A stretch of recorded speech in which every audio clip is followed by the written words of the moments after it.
Katru dienu ir sāpes jostas vietā, kas izstaro uz sēžamvietu. Viss kļūst tik saspringts, ka pat kustēties ir grūti. Šajā video es tev iemācīšu, kā mājās atbrīvot jostas vietu bez aprīkojuma, vienkāršā veidā. Un, godīgi sakot, visiem būtu jāprot to darīt. Īpaši tiem, kam ir diska izvirzījums vai diska trūce. Un pats svarīgākais, tu redzēsi, ka nav jābūt tievam, jaunam vai ļoti lokanam, lai mugurkauls labi kustētos. Protams, lai patiešām dziļi atbrīvotu mugurkaulu līdz pat diskiem, mums jāsāk ar to, ka jānoņem tas, kas mugurkaulu saspiež. Un tas nav svars, kas saspiež mūsu mugurkaulu, bet gan dažu muskuļu saspringzinājums. Labākais veids, ko es zinu, kā noņemt šo saspringzinājumu, ir apvienot 3 vingrinājumus vienā. Sāksim! Sāc ar spilvenu. Tu paņemsi spilvenu, apgulies ar spilvenu aptuveni šajā apvidū, zem nabas, starp nabu un intīmo zonu. Labi? Uz vēdera. Labi, es šeit izmantošu šo spilvenu. Tu vari izmantot spilvenu vai sarulētu palagu, sarulētu dvieli, kas tev ir ērtāk, kas tev labāk der. Apgulies tā, lai šī zona būtu uz spilvena augstākās daļas. Redzi, ka viss vēders nav uz spilvena. Apgulies un atslābinies, cik vien vari. Vai man var redzēt? Jā. Atslābinies, cik vien vari. Tikai tas, tu jau jūti, kā mugurkauls tiek izstiepts, nepieliekot lielu spēku. Šeit tu paliksi 30 sekundes.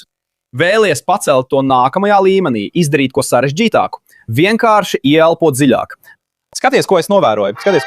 Paskaties uz manu mugurkaulu. Un redzi, kas notiek, kad es ieelpoju dziļāk. Skaties.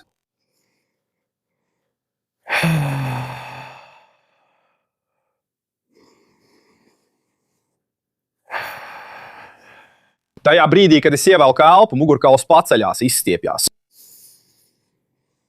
Tajā brīdī, kad es izelpoju, mugurkauls nolaižās un atslāpst.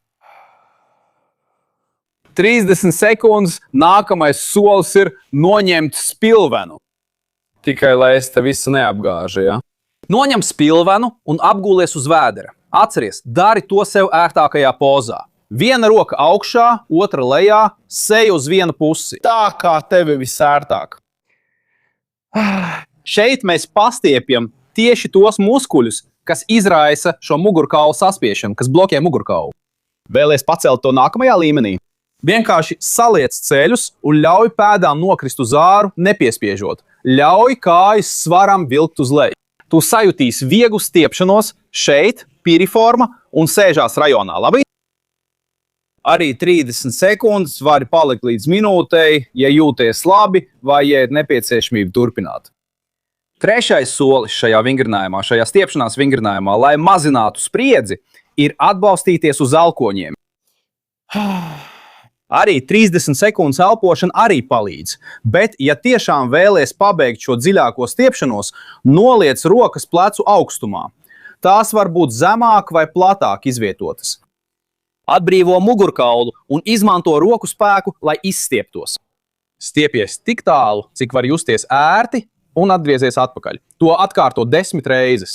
Kad mēs pabeidzam šos vingrinājumus, šķiet kā maģija, bet tu jau jūti, ka mugurkauls ir atslābinātāks, brīvāks, vieglāks, un tas jau ievērojami samazina sāpes.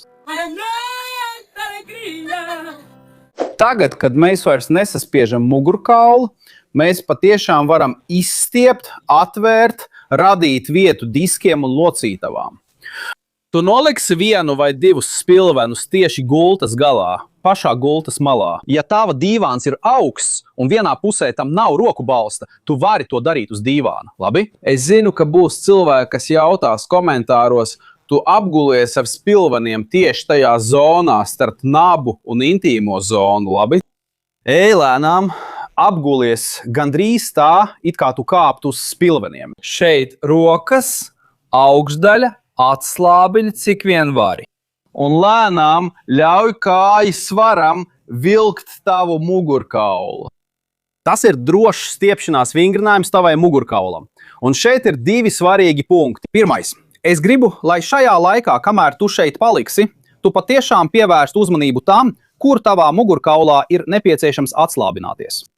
Tu redzēsi, ka domā, ka mugurkauls ir atslābināts, bet atklāsi vairākus punktus, vairākas mugurkaula daļas, kurām nepieciešama tava uzmanība un kuras patiešām vajag atslābināt. Un interesanti ir tas, ka vieta, reģions, mugurkaula līmenis, kam visvairāk nepieciešams atslābinājums, parasti ir viens no pēdējiem vai pat pats pēdējais, ko tev izdodas atslābināt. Tas ir gandrīz tā, it kā tavam mugurkaulam vispirms būtu jāsajūt drošība, lai spētu atslābināties tur, kur tas ir nepieciešams. Otrais punkts ir brīdī, kad jāceļas augšā. Tavs jostas mugurkauls ir ar samazinātu izliekumu vai pat ar apgrieztu izliekumu, un tas ir ļoti izstiepts. Tas atrodas ļoti ievainojamā stāvoklī. Atceries, ka tā ir jājūtas droši, lai ļautu tev tuvoties.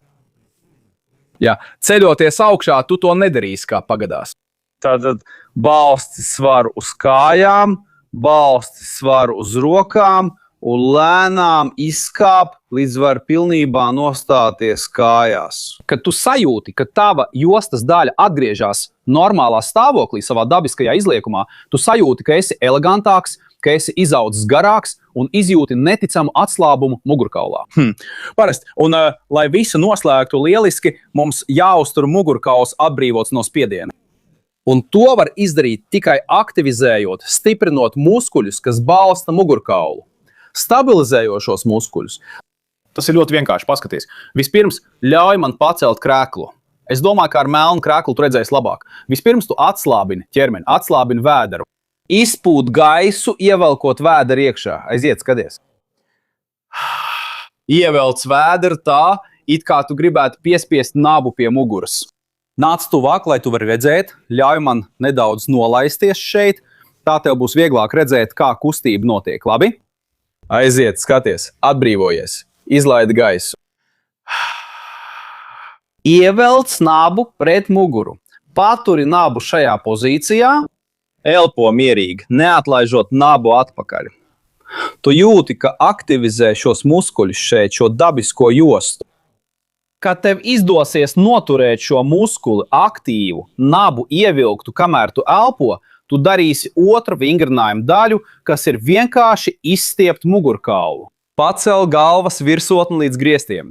Tu sajutīsi, ka mugurkaula aizmugurējie muskuļi aktivizējas, un tieši to mēs arī vēlamies. Šajā pozīcijā tu ar jostu noturi jostas vietu no sāniem un atbalsti mugurkaulu no aizmuguras. Tātad tu nodrošini stabilitāti savam mugurkaulam. Paliec šajā pozīcijā līdz nogursti 3 reizes. Kad jūti, ka tas kļūst par lielu piepūli, vienkārši atslābsti, pastaigā mazliet. Pēc tam, kad būsi atpūties, atgriezies un atkārto šo ciklu 3 reizes līdz nogursti. Papildus padoms. Šo vingrinājumu vari veikt jebkurā pozīcijā, stāvot, sēžot vai guļot. Un, ja tu aktivizēsi šos muskuļus vairākas reizes dienā, tu stiprināsi muskuļus, kas balsta mugurkaulu, novērsīsi to novājināšanos un atvieglosi to spriedzi, kas saspiež mugurkaulu. Un galvenokārt pat tajās grūtākajās dienās, tu dienas beigās jutīsi atvieglojumu. Nākamais solis ir iemācīties atpazīt, kad tavs mugurkauls grasās iestrēgt. Un es parādu 3 pazīmes, ko mūsu mugurkauls dod pirms sāpju krīzes. Šajā video, šeit. Vienkārši noklikšķini šeit uz ekrāna. Un tev, kurš noskatījās līdz beigām, kurš tika līdz šejienei, es atstāju dāvanu. Šis ir video, kurā ir visa šī vingrinājuma secība bez pārtraukumiem. Es atzīmēju katra vingrinājuma laiku, lai tu varētu vienkārši nospiest atskaņot un veikt šo rutīnu kopā ar mani. Atceries, ja es šodien spēju tev palīdzēt, ja tu iemācījies kaut ko jaunu, paldies man vari pateikt, daloties ar šo video ar kādu, kam tas ir vajadzīgs. Tas ir viss, ko es lūdzu. Ar to es beigšu. Liels apskāviens un līdz nākamajai reizei!